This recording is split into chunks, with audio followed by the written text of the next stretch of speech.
Imaginez un instant, on est au XVIIe siècle et une découverte scientifique vient de tout faire voler en éclats. La Terre n'est plus le centre de l'univers. Pour certains, c'est une révélation terrifiante, une source d'angoisse profonde, mais pour d'autres, c'est une porte qui s'ouvre sur l'émerveillement.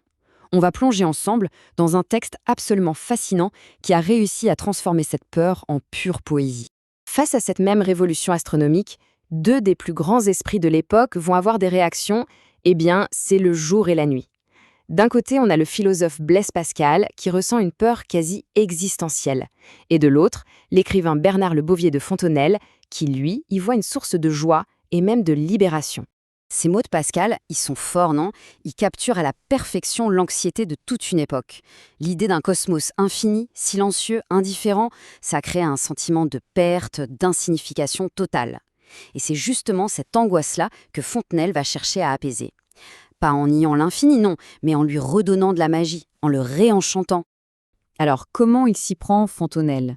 Il ne va pas écrire un traité scientifique, austère et ennuyeux. Pas du tout. Il écrit une œuvre de vulgarisation incroyablement moderne pour l'époque, les Entretiens sur la pluralité des mondes.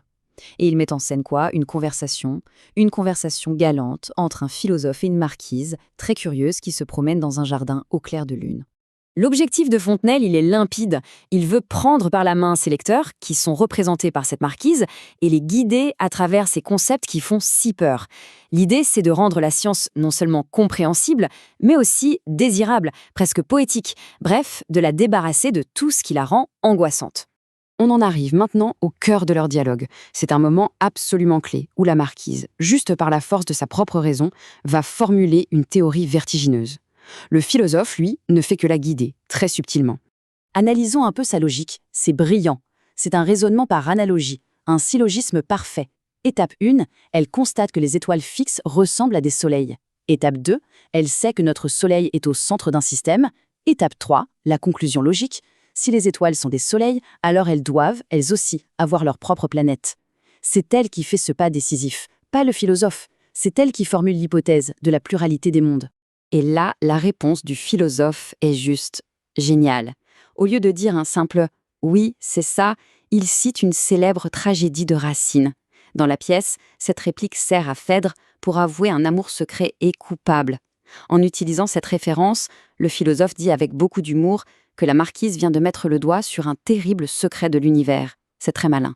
Mais voilà, une fois que la découverte est là, validée, l'euphorie intellectuelle retombe d'un coup. Et elle laisse la place à une véritable crise émotionnelle. La pleine implication de ce qu'elle vient de comprendre la frappe de plein fouet. Cette phrase, c'est le point de bascule. La marquise exprime ici exactement le même vertige que Pascal. La grandeur de l'univers ne l'émerveille pas. Elle l'écrase, elle l'annihile. Elle se sent complètement perdue, réduite à néant face à cette immensité sans fin. Sa crise, on peut la décomposer. D'abord, il y a la perte de repères. Je ne sais plus où je suis. Puis le sentiment d'être minuscule, insignifiante. Ensuite, elle voit un cosmos chaotique, désordonné. Et à la fin, c'est la peur pure et simple, qui monte crescendo. Cela me confond, me trouble, m'épouvante. On dirait presque une héroïne de tragédie. Et c'est là que le génie de Fontenelle opère. Le philosophe ne va pas la rassurer en minimisant la découverte. Pas du tout. Il va complètement renverser la perspective. Il va transformer ce qui semble être une source de peur en une immense source de libération. Son argument est simple. Il oppose deux visions du monde. D'un côté, l'ancien univers, avec sa petite voûte céleste, ses étoiles bien clouées en place. Il le décrit comme une prison, un espace confiné, presque étouffant. De l'autre, le nouvel univers, infini, rempli de mondes. Ça devient un espace de liberté, d'expansion. Ce sentiment de perte, en fait, c'est une libération. Ce n'est pas nous qui sommes perdus dans l'univers, c'est l'univers qui s'est enfin ouvert à nous.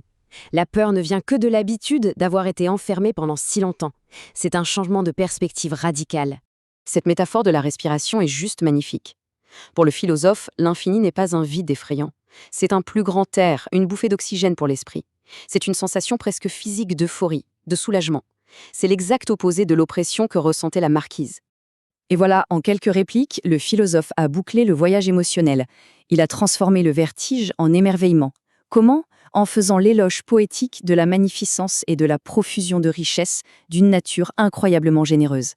La méthode de Fontenelle, elle reste d'une pertinence folle aujourd'hui. Il nous montre que pour bien communiquer la science, ça ne suffit pas de balancer des faits. Il faut les mettre en scène, dans un récit, il faut reconnaître les émotions que ça suscite, s'y confronter et finalement révéler la beauté qui se cache derrière. Finalement, ce défi que Fontenelle a relevé il y a plus de 300 ans, il résonne étrangement avec le nôtre. On est nous aussi face à des flots d'informations qui peuvent paraître chaotiques, anxiogènes. Alors la question demeure, comment fait-on pour trouver la bonne perspective, celle qui permet de voir dans tout ça non pas une menace, mais une prodigieuse richesse ?